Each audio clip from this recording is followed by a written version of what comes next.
Hi friends, recipe with Kaveri ಲಾಗ್ಸ್ಗೆ ಸ್ವಾಗತ. Please ನನ್ನ ಚಾನಲ ಸಬ್ಸ್ಕ್ರೈಬ್ ಮಾಡಿ, ಬೆಲ್ ಐಕನ್ನ ಒತ್ತಿ. ಇವತ್ತೇನು ಮಾಡೋಣ ಅಂದ್ರೆ ಪಾಲಕ್ ಸೊಪ್ಪು ಹಾಕಿ ಬೇಳೆ ಸಾರು ಮಾಡೋಣ. ಅದಕ್ಕೇನು ಬೇಕಪ್ಪ ಅಂದ್ರೆ ಪಾಲಕ್ ಸೊಪ್ಪು ಹೆಚ್ಚಿಟ್ಕೊಂಡಿವಿ, 2 ಟೊಮೊಟೊ ತೊಗೊಂಡಿವಿ. ಅವನ್ನ ಬೇಳೆ ತೊಳೆದು ಇಟ್ಕೋಬೇಕು. ಬೇಳೆಯಾಗ ಇವನ್ನೆಲ್ಲ ಹಾಕಿ ಕುದಿಯಕಿಡೋಣ. ಈ ಕಡೆ ಏನು ಮಾಡೋಣ ಅಂದ್ರೆ ಒಗ್ಗರಣೆ ಕೊಡೋಕೆ ಕರಿಬೇವು, ಕೊತ್ತಂಬರಿ, ಬೆಳ್ಳುಳ್ಳಿ, ಜಜ್ಜಿಟ್ಕೊಂಡ ಬೆಳ್ಳುಳ್ಳಿ, ಜಜ್ಜಿಟ್ಕೊಂಡ ಜೀರಿಗೆ, ಶುಂಠಿ, ಬೆಳ್ಳುಳ್ಳಿ ಎರಡು ತೊಗೋಬೇಕ್ರಿ. ಇವನ್ನ ನೋಡ್ರಿ. ಈಗ ಬೇಳೆ ಕುದಿಯಕಿಟ್ಟಿದ್ವಲ್ಲ ಪಾಲಕ್ ಸೊಪ್ಪು, 2 ಟೊಮೆಟೊ ಹಣ್ಣು, ಅವನ್ನ ಸ್ಮ್ಯಾಶ್ ಮಾಡ್ಬೇಕು. ಎಲ್ಲ ಹಣ್ಣಾಗಂಗೆ ಕುದಿದಿರ್ಬೇಕ್ರಿ.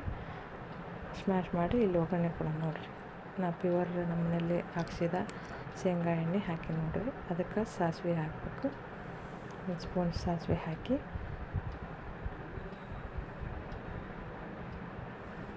ಚಟಪಟ ಅಂದಮೇಲೆ ಜೀರಿಗೆ ಹಾಕಿರಿ.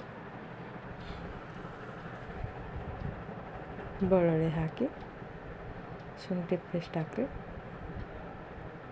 ಕೈ ಆಡಿಸ್ರಿ. ಕರಿಬೇವು ಹಾಕಿರಿ. ಸ್ವಲ್ಪ ಕರಿಬೇವು ಕೈ ಆಡಿಸ್ರಿ. ಕುದಿಸಿಟ್ಟಿರೋ ಬೇಳೆ, ಪಾಲಕ್ ಸೊಪ್ಪು, ಟೊಮೊಟೊ ಅದನ್ನು ಹಾಕಿರಿ.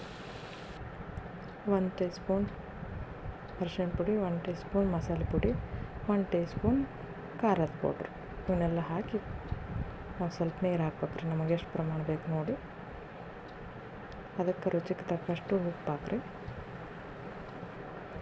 ಬೆಲ್ಲ, ಹುಳಿ ಟೊಮೊಟೊ ಹಾಕಿರ್ತೀವಲ್ಲ ಅದಕ್ಕೆ ಸ್ವಲ್ಪ ಬೆಲ್ಲ ಹಾಕಿರಿ. ಬೆಲ್ಲ ಹಾಕೋದ್ರಿಂದ ಟೇಸ್ಟ್ ಚಲೋ ಬರ್ತೈತಿ ಸಕ್ಕರೆಕ್ಕಿಂತ. ಅದಕ್ಕೆ ಕುದಿಬೇಕ್ರಿ. ಕಡೆಗೆ ಪಾಲಕ್ ಸೊಪ್ಪು ಹಾಕಿ ಕುದಿಯಕ್ಕೆ ಬಿಟ್ರೆ ಪಾಲಕ್ ಸೊಪ್ಪಿನ ಬೇಳೆ ಸಾರು ರೆಡಿ.